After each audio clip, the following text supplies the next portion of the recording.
అసలు సాక్ష్యమేంటి? లడ్డు వివాదంపై సుప్రీంకోర్టు కీలక వ్యాఖ్యలు.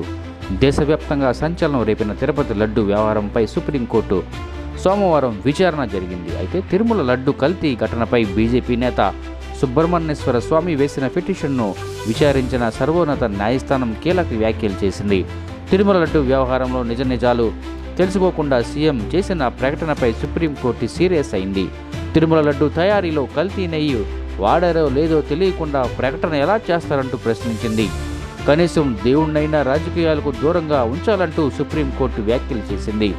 విచారణ సందర్భంగా రాష్ట్ర ప్రభుత్వం తరపున సిద్ధార్థ లోధర్, పిటిషన్ తరపున రాజశేఖరరావు వాదించారు. ఇక విచారణ సందర్భంగా సుప్రీంకోర్టు పలు ప్రశ్నలు సంబంధించి కల్తీ జరిగింది చెబుతున్న నెయ్యిని ఎక్కడి నుంచి సేకరించారు, ఆ నెయ్యిని ఆ లడ్డు తయారీకి ఉపయోగించినట్లు ఆధారాలేంటి, నెయ్యిని ఎప్పుడు పరీక్షకు పంపారు, లడ్డూను టెస్టు చేశారా, కల్తీ లడ్డు జరిగిందని తేలిందా అంటూ ప్రశ్నలు కురిపించింది.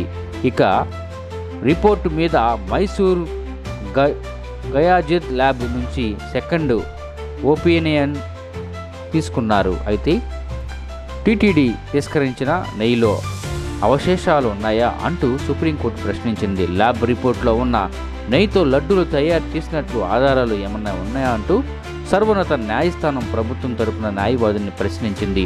విచారణ పూర్తి కాకముందే కల్తీపై ప్రకటన భక్తులు మనోభావాలు దెబ్బతీస్తున్నాయని అభిప్రాయపడింది.